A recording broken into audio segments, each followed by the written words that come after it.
Hi, welcome to the C Sharp programming tutorial.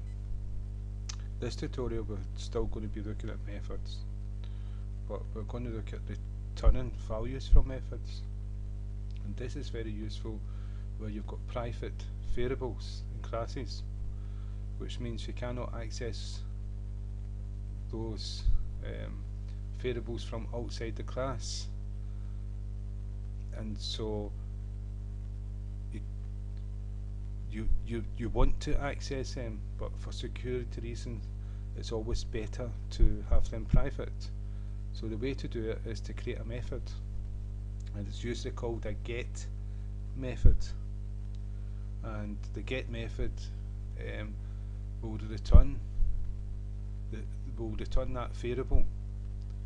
And so if you call that method from outside the class, it will return the variable from inside the class where you can't get access to that private variable. And so it will return it, and you will be calling it from a different class, and it will return it to that different class which didn't have access to it, and you'll be able to use that value.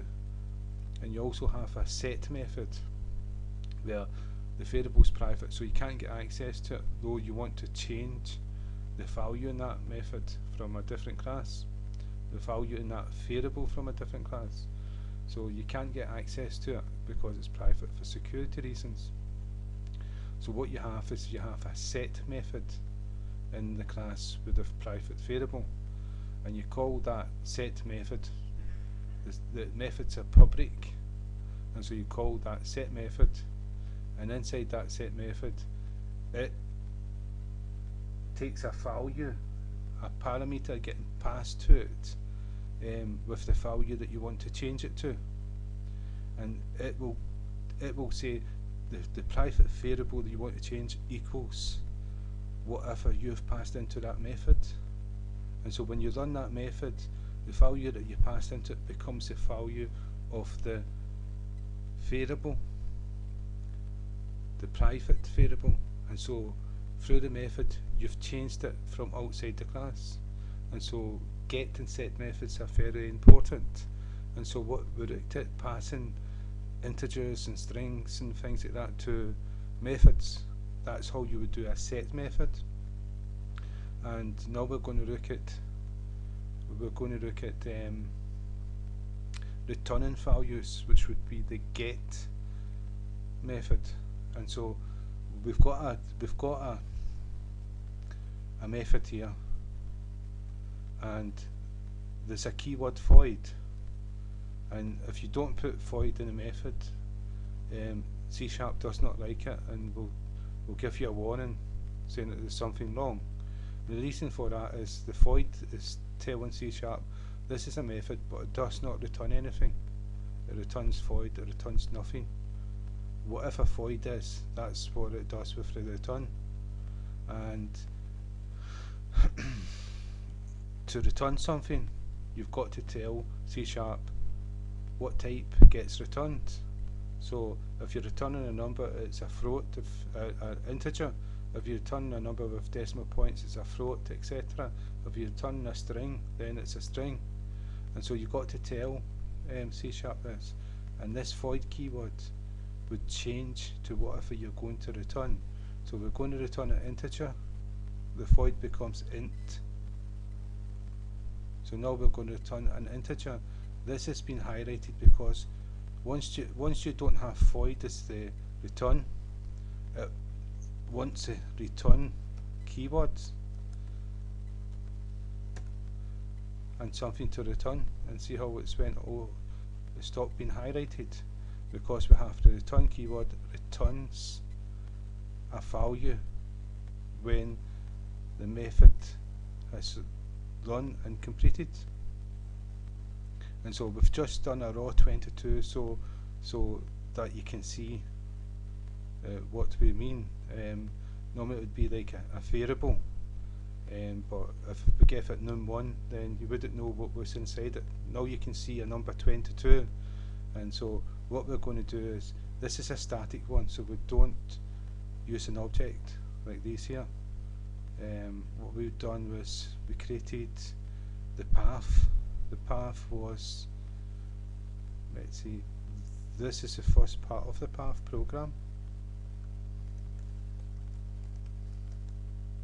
Dot, and then we can go to that method and we'll give it brackets. So that's us running that method, and it's going to return 22, right? But it's got nothing to it will return it, though it's not going to assign it to anything. So we've got to say like this method this method is the value returned is to become the value of an integer because it's an int. So int num4 equals whatever is returned from this method. So this is going to end up 22, and so what we can do is we can do num4, print it out just to prove that's what's happened, 22, and we'll change the number just again to prove that's the case. We'll do 112. 112. So it's returned when you run that when you run that method. Now what we've got here is name2 and programming. So what we can do is we can change this to a string, and this is highlighted here because this is a string now and this is an integer, so it's telling you there's something wrong. The type you're returning is different from what you've declared up here, and they've got to be the same. And so what we do is we type in name 2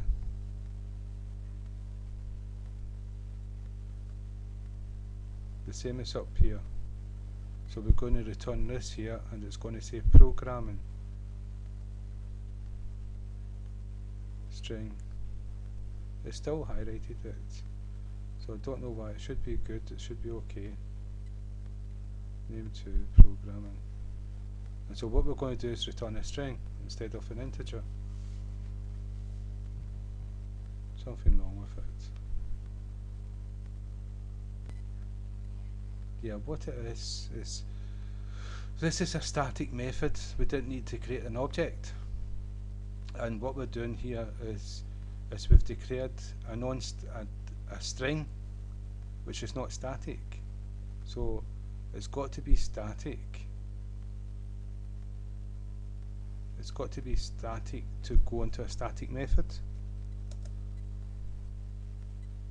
And so if we run the program now, I think that should return no string to int. So we've done a string, and this is saying that it's an integer, and it's not an integer. Right, what I'm going to do is put a string in here,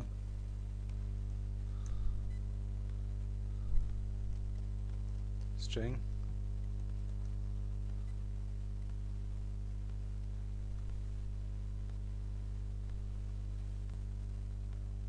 yeah, it's saying the same thing again. Yeah, I'm looking up here and I should be looking down here. What we've done here is we've still got an integer. We've run this program, everything up here is correct.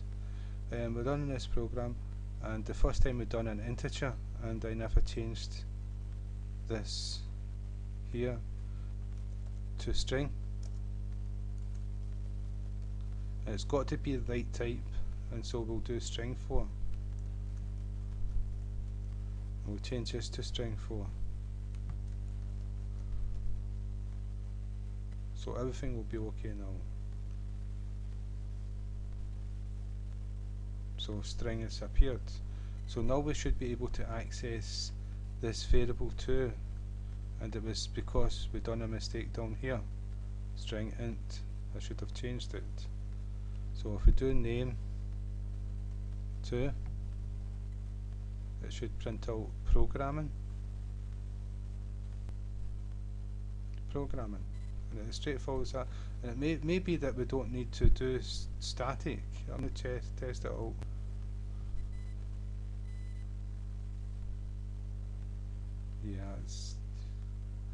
See, non-static field method. Yeah, you do have to have static if it's a static method. That's only because it's a static method I've got here, and so it wants a static.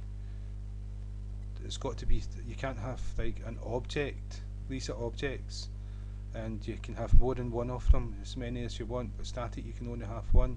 So inside the static, you've got to have static, just like you do with the main program in static. And so that's how you return, and it would be the same with when it's not static. This is when it's not static, and you would return the same way. You would change the void to whatever you're going to return, and then you would do the return and what you want to return, and it wouldn't have to be static because these are objects. These are not static. They don't have the keyword static on them.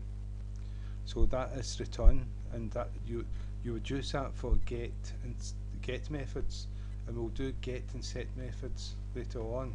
So thank you for your time, and I hope at least that's helped someone.